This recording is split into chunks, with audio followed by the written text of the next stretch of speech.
So picture this. You're eyeing a new iPhone, maybe even a used one, and suddenly you realize you might have just stumbled upon a much smarter choice than you ever imagined. In this video, I'm going to show you the iPhones that can actually make a difference in your daily life and that you'll absolutely never regret getting. These iPhones can make a difference in your day depending on the kind of stuff you usually do. Let's kick off our journey with the oldest iPhone still worth buying in 2025, the iPhone 12.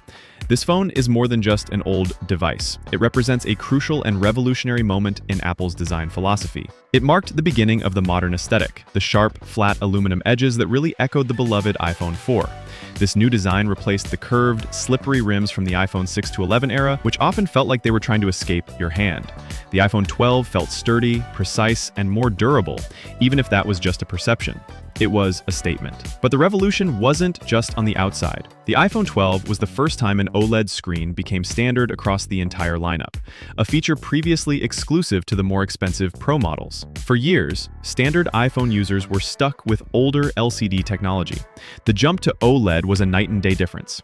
Suddenly, blacks were truly black, not a murky gray, and colors popped off the screen with a vibrancy that made everything, from watching videos to simply scrolling through your photos, more immersive. And of course, the iPhone 12 brought 5G to the masses.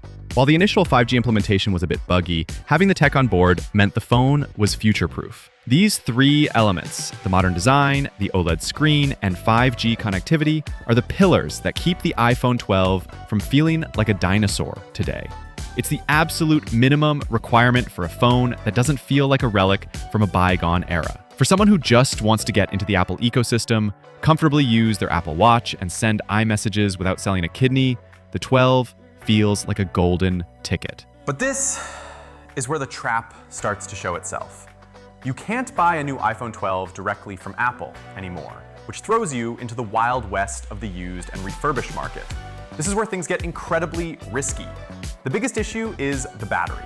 Lithium-ion batteries degrade over time, and after 3 to 4 years of daily use, an iPhone 12's battery is a total gamble. You might get a unit with around 85% health, or you could end up with one struggling at 75%, barely lasting until lunchtime.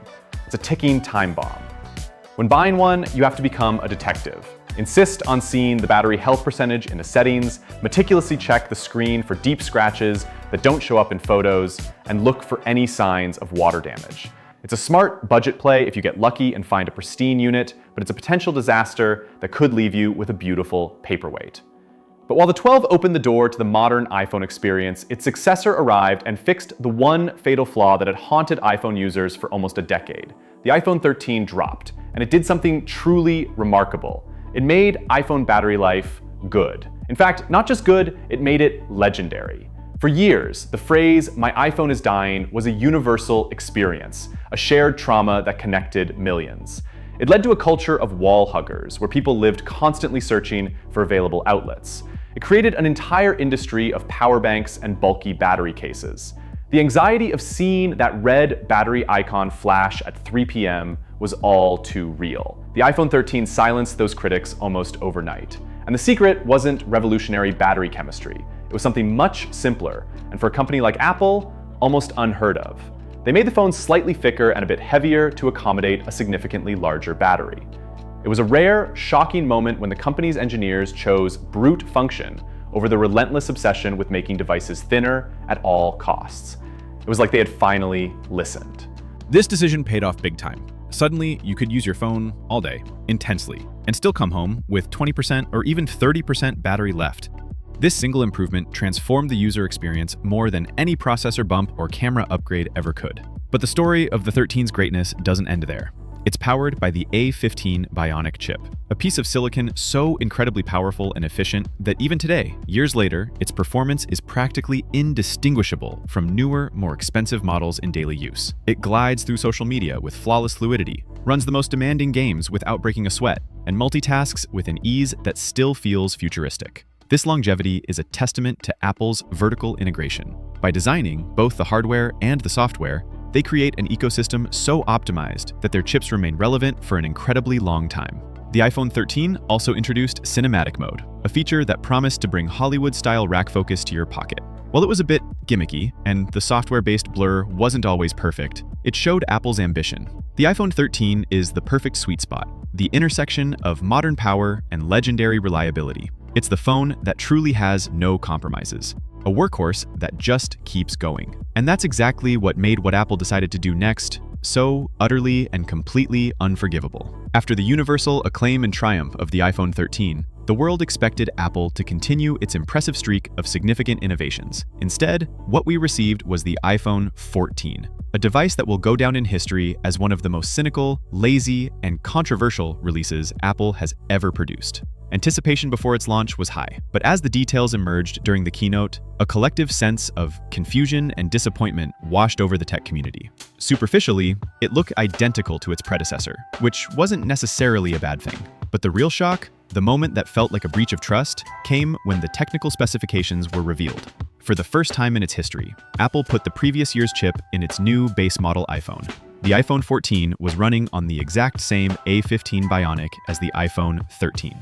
For years, there had been a tacit contract with consumers. New iPhone always meant a new, faster processor. The iPhone 14 broke that contract. The improvements they announced were so minimal, so laughably insignificant, that it felt like an insult. You got a slightly better main camera that produced marginally better low-light photos, a difference most people would never notice without a side-by-side comparison. And they introduced two new safety features: crash detection and emergency SOS via satellite. While noble, these are features you hope you'll never, ever have to use. Basing an entire product's value proposition on disaster scenarios is a poor excuse for a lack of real, tangible innovation that users can appreciate every day. For this, Apple charged a premium price. It was a blatant cash grab, a strategic and cynical gamble that the average consumer wouldn't notice they were buying what was essentially an iPhone 13 repackaged in a new box with a higher number.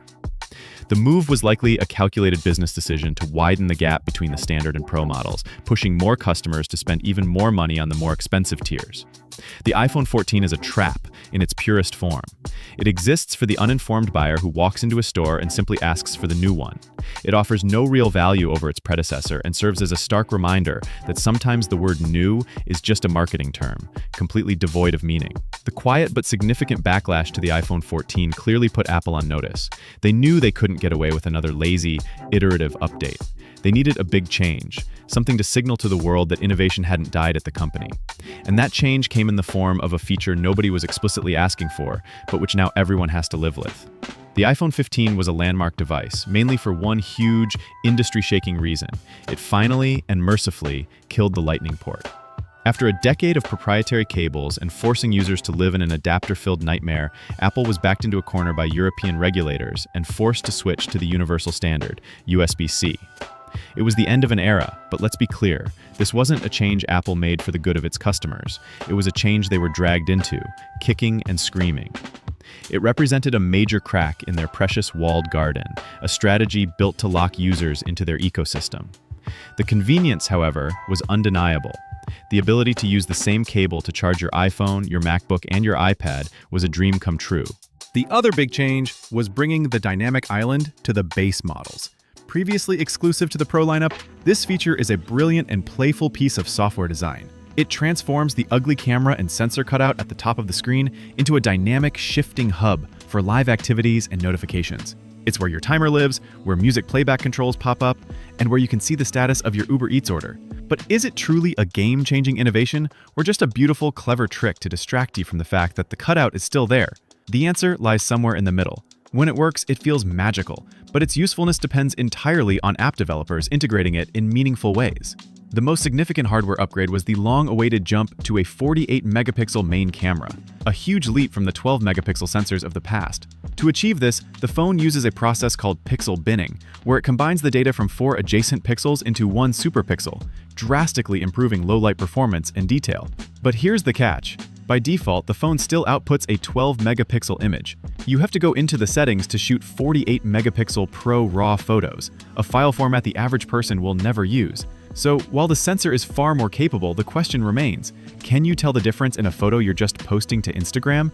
The answer is, for the most part, no. The extra detail gets lost in social media compression, making it an incredibly powerful feature few will truly appreciate. The iPhone 15 brought welcome, even if forced, changes.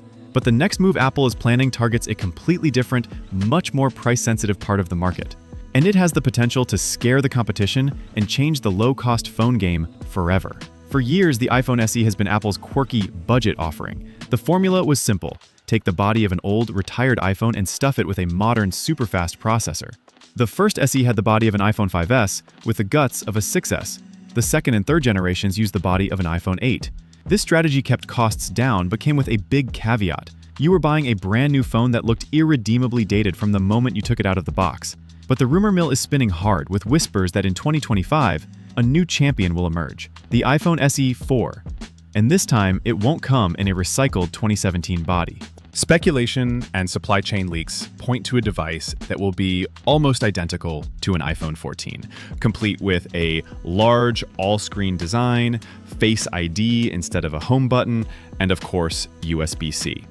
This is revolutionary. It removes the last major compromise that held the SE back from shining. Imagine a phone with the modern aesthetics of a flagship, powered by an updated processor, all at a price designed to compete with mid-range Android phones. If these rumors are true, the iPhone SE 4 could become an internal and external, quote, flagship killer. It would force a difficult question for consumers. Why pay hundreds of dollars more for a base model iPhone 15 or 16 when this low-cost option offers 90% of the experience for a fraction of the price? This could cannibalize sales of Apple's own more expensive models. This might be the plan. This might be Apple's secret weapon to finally conquer the mid-range market, a space where Android has always dominated. It would be the perfect device for students, parents, or anyone who wants a fast, reliable, and secure iPhone without the sting of the price tag. This phone isn't just a rumor, it's a threat to the entire smartphone industry and a potential earthquake within Apple's own pricing strategy. But if the SE is for the smart and savvy, Apple's most expensive phone is for those who demand everything. Absolutely everything, no matter the cost. The iPhone 16 Pro Max is the absolute pinnacle of mobile technology. A device so packed with cutting-edge features, it borders on the absurd. This is Apple's playground, where they put all their most ambitious and expensive innovations. This phone is made for a very specific person, the professional filmmaker who needs to shoot ProRes video, the commercial photographer who needs raw image capture, or the hardcore mobile gamer who demands the highest possible frame rates. You get the ProMotion display, a screen with a 120 Hz refresh rate that makes every scroll, swipe, and animation instantaneous and incredibly fluid. Once you experience it, going back to a standard 60 Hz display feels jarring and slow. This year, it's rumored to feature a new dedicated capture button on the side, a physical camera button that can be half pressed for focus and fully pressed for the shot, mimicking the feel of a professional camera. Inside, it's powered by the new A18 Pro chip, a processor so powerful, it unlocks exclusive Apple Intelligence features that smaller models simply can't handle. Imagine rewriting an email on the fly with a completely different tone with a single tap, or creating a complex image for a presentation just by describing it to Siri. This is the future Apple is selling. But all this power comes at a truly shocking cost, raising the central conflict of the Pro models. Is this phone really for professionals? Or is it just the ultimate status symbol? Let's be honest. For 99% of people, the Pro Max's power is complete and total overkill. Its processing capability is like using a sledgehammer to crack a nut for 99% of daily tasks. You don't need a LiDAR scanner to take amazing photos of your dog, and you don't need to edit 3 streams of 4K video to scroll through TikTok. The iPhone 16 Pro Max is a masterpiece of engineering, but it's a tool built for a job most of us will never do. When a phone costs as much as a good laptop or a month's rent, you have to ask yourself if it's truly worth it. It's less a phone and more a statement. A statement that you have over $1,000 to spend on features you'll probably never, ever use. So after this journey through the heroes, villains, imposters, and hidden gems of the iPhone lineup, one question remains. What's the right move for you? It's pretty clear that choosing an iPhone in 2025 isn't just about grabbing the newest model off the shelf. It's about understanding the game Apple is playing and identifying each device's distinct personality. The iPhone 13 is the reliable workhorse, the undisputed king of value, a perfect blend of modern power and all-day battery life that still looks amazing years later. The iPhone 14 is the imposter, the cynical cash grab that should be avoided at all costs. The iPhone 15 is the reluctant revolutionary, a solid modern phone pushed into the future by regulators, but whose updates are more subtle than you might think. The iPhone SE 4, rumored, is the approaching storm, the potential giant killer that could redefine what a budget phone means. And finally, the iPhone 16 Pro Max is the beautiful, impractical sports car, a marvel of technology that's just way too much for most drivers. Firstly, I'll leave the decision up to you. If you're talking about iPhones, check out this video about the iPhone versus the Samsung S25 Ultra that's popping up for you. See you in the next video.